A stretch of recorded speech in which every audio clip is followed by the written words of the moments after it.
crash ya. Nah, di sini kita lihat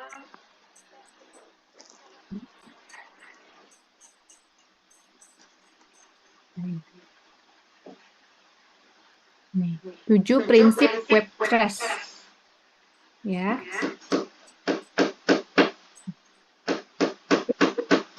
Ada prinsip privacy, ada keamanan, ada integritas praktek atau transaksi bisnis, ya, ada ketersediaan, kerahasiaan, tanggung jawab, dan pengungkapan. Jadi web trust ini prinsipnya di perusahaan atau entitas, ya, perusahaan mengungkapkan dan mempertahankan ketaatan terhadap prinsip di mana ada privacy.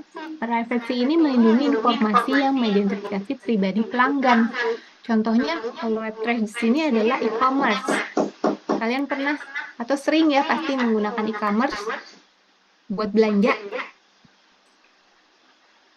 atau buat beli-beli elektronik. Pernah gunakan e-commerce? Pernah, Bu. Ya, berarti kan ada yang namanya data kalian yang dimasukkan ke dalam akun di dalam e-commerce. Nah, ini harus namanya privacy. Biar apa? Data kalian ini tidak masuk atau tidak dilihat oleh orang lain. Ya, orang lain. Kemudian ada keamanan. Ya, jadi praktek keamanan memastikan bahwa akses ke sistem data e-commerce dibatasi hanya ke individu yang berwenang. Makanya kalau masuk ke dalam akun kalian itu perlu user sama password atau masukkan nomor telepon gitu ya. Nah, ini yang namanya keamanan. Nah, integritasnya atau prakteknya di sini memastikan bahwa transaksi e-commerce diproses secara lengkap, akurat sesuai dengan praktek yang diungkapkan. Nah, prakteknya di sini misalnya kalian belanja kalau di e-commerce yang besar ya, biasanya kalau kalian belanja itu misalnya kalian transfer, itu kan kalau barangnya belum sampai, belum diberikan uangnya ke penjual ya. Jadi kalau barangnya udah sampai sesuai dengan yang kalian inginkan dan tidak ada keluhan, ya baru dia kasih waktu misalnya 2 kali 24 jam. Nah, untuk konfirmasi kalau misalnya sesuai, oke. Kalau misalnya tidak sesuai bisa mengajukan pengembalian. Adakah yang seperti itu pernah pengajuan pengembalian nggak? Atau sudah kalau kalian beli suatu barang semuanya sudah sesuai? Atau ada yang punya pengalaman untuk pengajuan pengembalian barang? Pernah?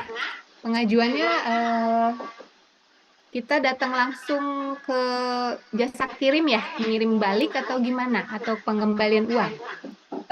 Kirim balik barang ke kurir. Oh, kirim balik barang ke kurir.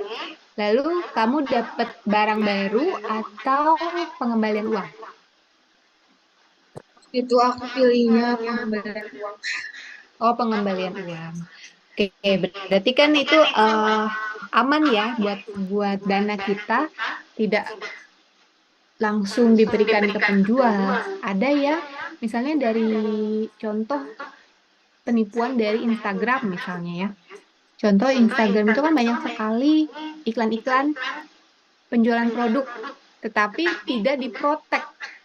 Tidak diprotek dalam arti, nah penjualan produk ini nggak sesuai nih. Kita udah transfer tapi kok produknya nggak datang-datang.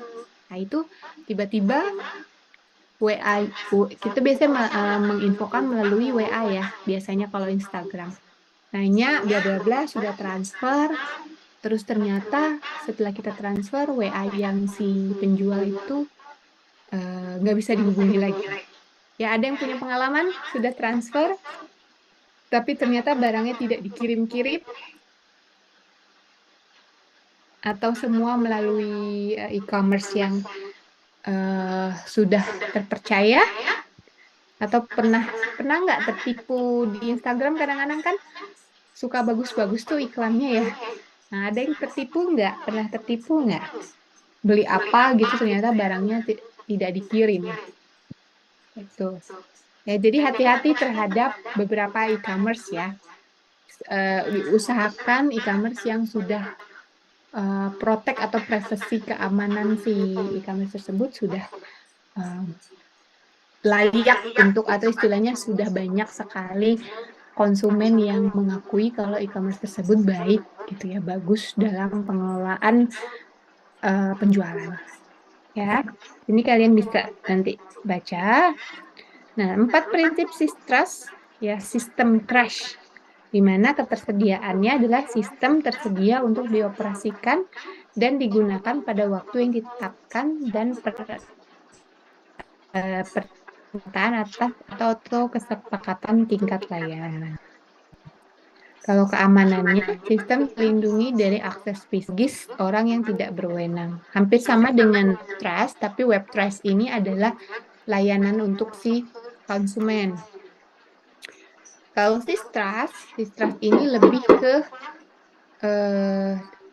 internalnya, ya, sistemnya di dalam suatu perusahaan. Oke, sampai sini